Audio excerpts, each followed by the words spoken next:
In the course of the month of July of this same year, 1810, Lucian wrote to the emperor to express his desire to retire to America.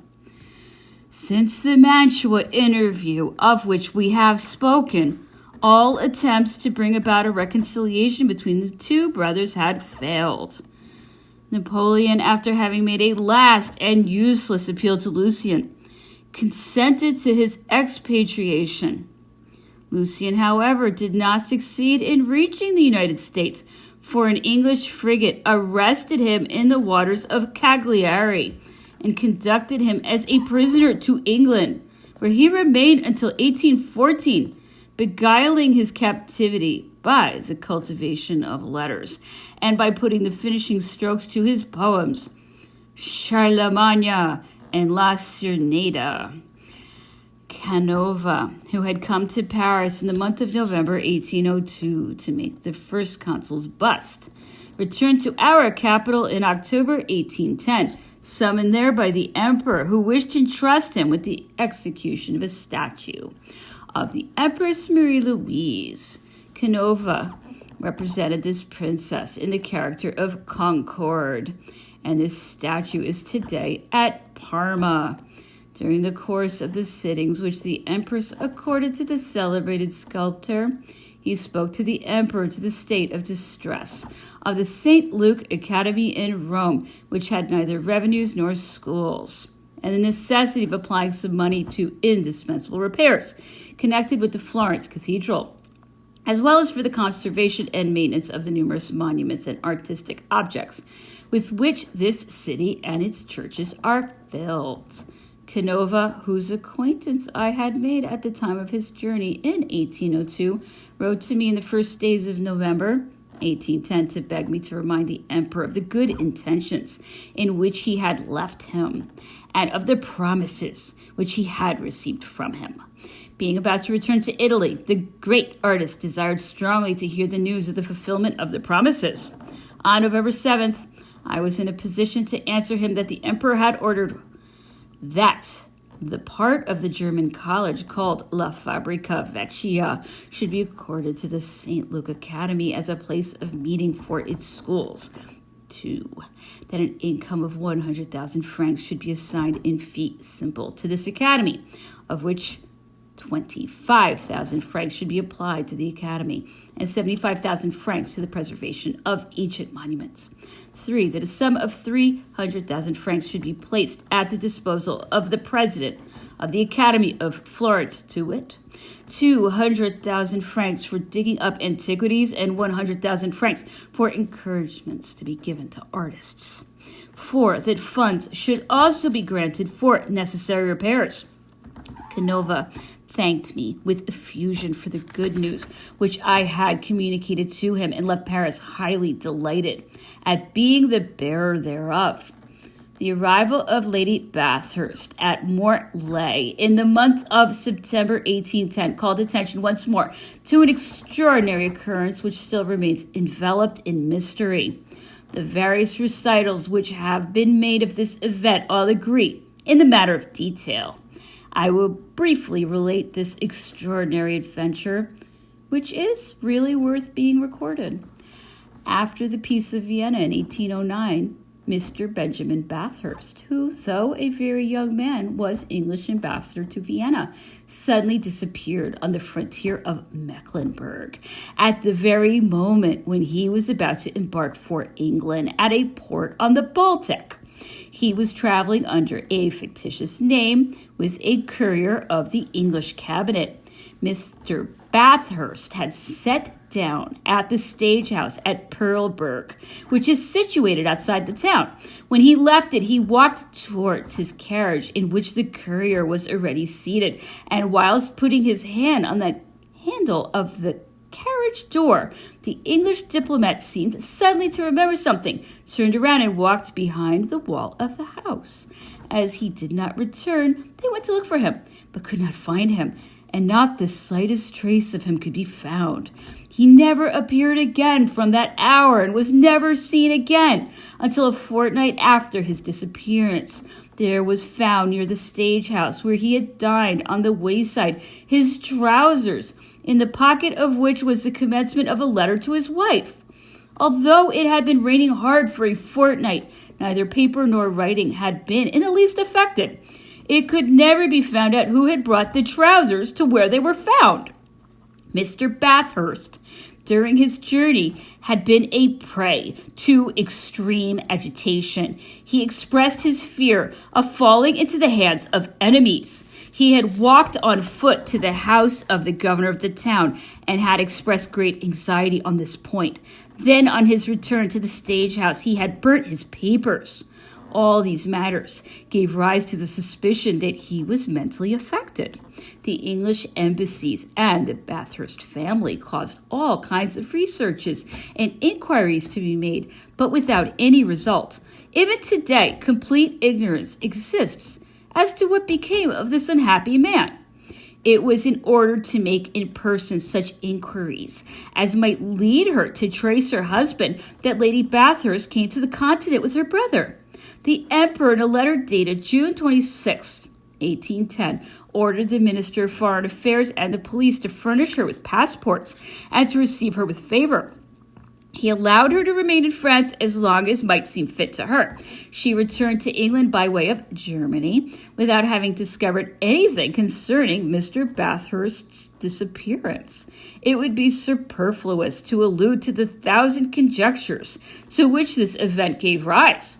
I will, however, say that no suspicion whatever attached itself to the French government in this matter, and that Lord Bathurst, colonial minister, the man who persecuted Napoleon most bitterly at St. Helena, was a near relation of Mr. Benjamin Bathurst. The implacable hatred with which he persecuted the great victim of English perfidy, and the abominable outrages with which he treated him, were the way in which he requited the man who was most kind towards his own kinswoman in 1810. This was not the only occasion, moreover, in which Napoleon gave marks of favor to English subjects, in spite of the bitter war which the English government was waging upon him. A certain Mr. Palmer, in whom Mr. Canning took an interest, was sent back to England at the minister's request, and the emperor informed Mr. Canning at the same time that he was delighted to have had the opportunity of making himself agreeable to him. To finish with the Bathurst family, I will add that another bereavement was in store for Mrs. Benjamin Bathurst, her daughter, who was endowed with all the gifts of youth and beauty, perished in the Tiber at Rome in 1828. Some months after Napoleon's marriage, Monsieur de Talleyrand, tormented by a thirst for intrigue and power, thought a favorable time had come to regain favor, and in consequence made up his mind to write to the emperor to offer his services. Napoleon replied to this letter on the 29th of August with a formal refusal, written in such terms that Talleyrand gave up all hope. In a very few words, the emperor stated that his letter had given him pain, that he begged him to abstain from writing to him again on the subject, as his letters would recall to him painful memories which he desired to forget. After the exchange of the ratifications of the Treaty of March 16th, and having been present at the marriage festivities, King Louis left Paris, where he had been detained till then, on April 8th, 1810, to return to Holland. The Queen, Hortense, left for Amsterdam with the Crown Prince at the same time, but went another way. Napoleon and his brother had had a final interview, which, in appearance at least, was a friendly one. The emperor was holding in his hand a knife, very elaborately worked, representing his statue, and fitted with blades and accessories, which made it a masterpiece of the cutler's art. He handed it to King Louis, who hesitated about taking it, saying that cut friendship. "Bah," said the emperor, "that only cuts bread." The good understanding which appeared to be reestablished between the two brothers was not to be of long duration. The execution of the Treaty of March 16th brought with it fresh difficulties. The exigencies of the continental system, the reciprocal broils which envenomed its application, and finally an insult paid to the French ambassador's livery at the gates of the palace ended in a rupture. One morning, whilst at Rambouillet, the emperor heard the news of his brother's abdication and flight. No previous warning, no understanding between them being there to cover or to attenuate the bad effect which such an escapade must necessarily cause in Europe. After reading these dispatches, the perusal of which was indignation, Napoleon rose and, throwing the papers on my table, deplored what he styled his brother's ingratitude in the strongest terms. Grief and vexation drew tears to his eyes. Could I expect, he cried, such an outrage from a man to whom I acted as a father? I brought him up with the feeble resources of my pay as artillery lieutenant. I shared my bread and the mattress of my bed with him. Where does he go to? To strangers, so as to make people believe that he is no longer in safety in France or in the States, which are subjected to my influence. During King Louis's stay in Paris in the first months of the year, the emperor had threatened to pursue into Amsterdam itself all persons favoring English trade. The king had replied to this threat by giving secret orders that his capital should be defended, even by means of inundation. The emperor, becoming more and more indignant at the ever-increasing resistance which his continental system, the only means in his eyes for forcing the English to peace, met with, had pushed his custom house line up to the very gates of Amsterdam, and had even ordered that this city, the seat of English trade, should be occupied.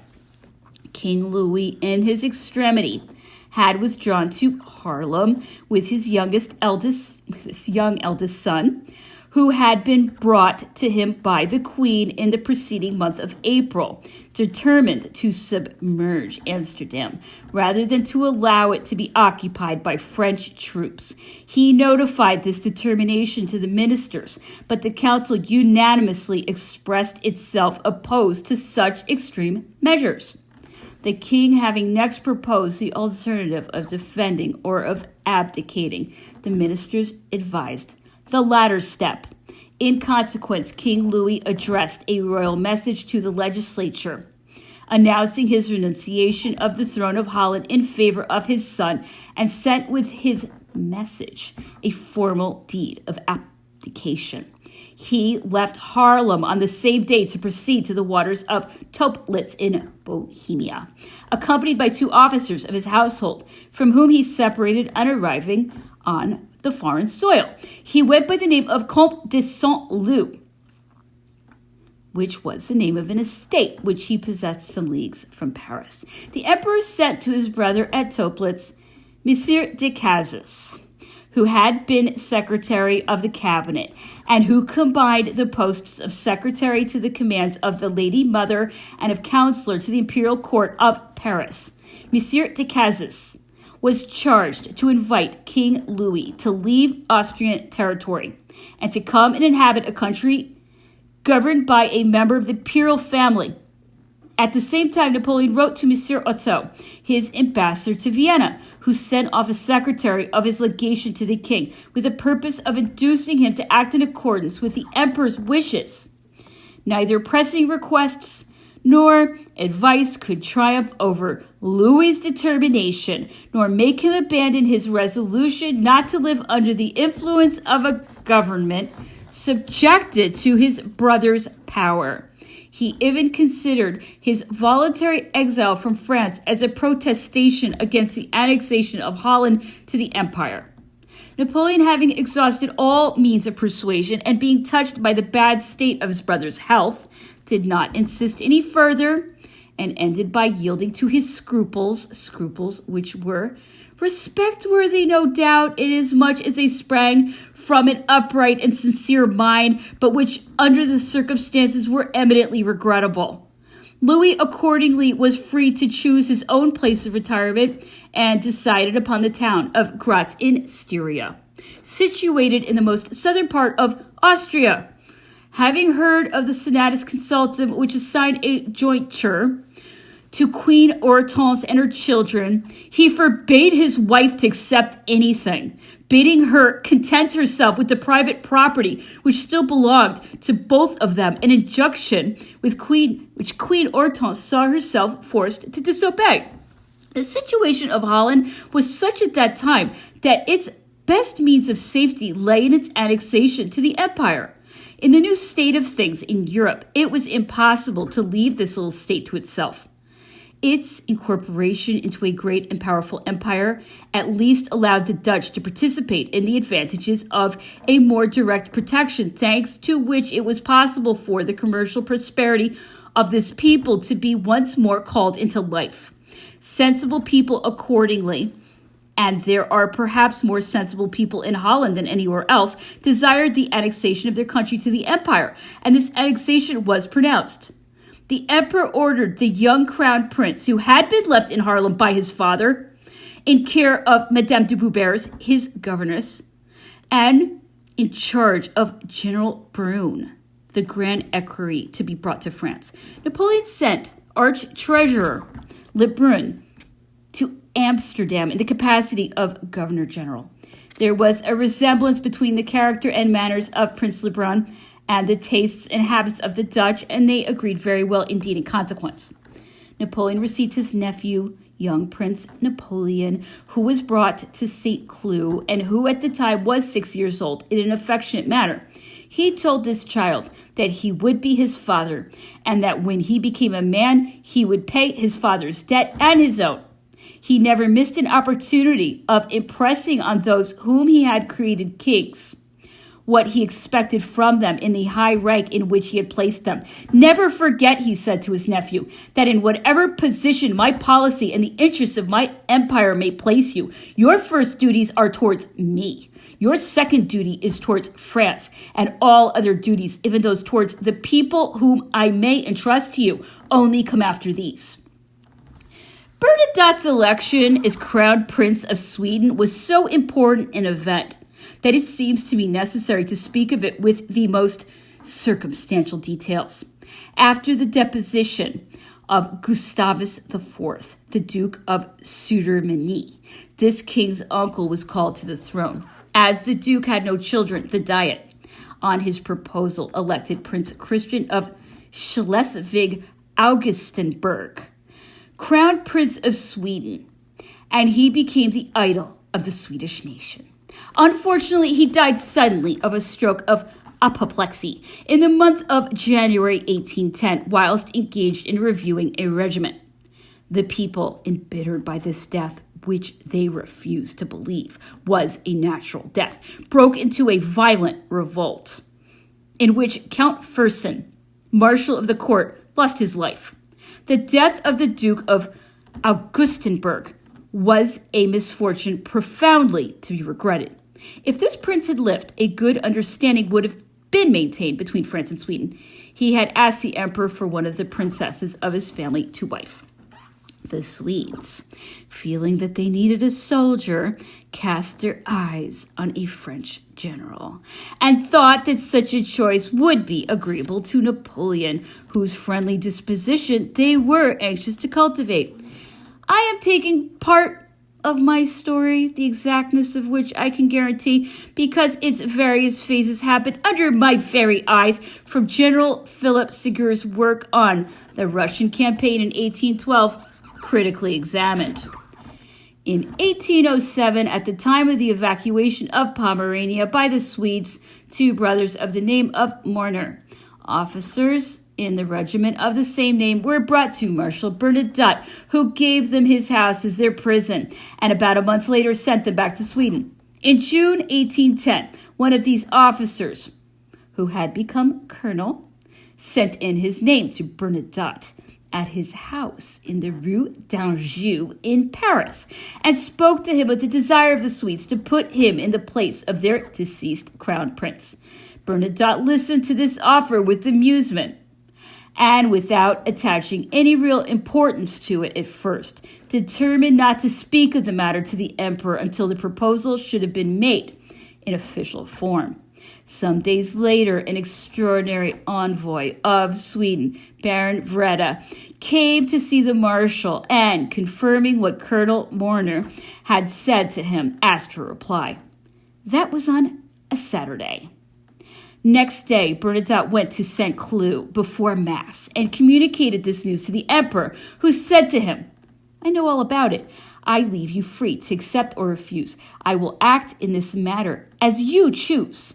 I had charged Alkiye to propose a regency and to await events. The son of the last king might have been recalled later on, but in Sweden, they do not want to have anything more to do with this family. I would rather see you there than anybody else. I will support you with my consent. Take what steps are necessary.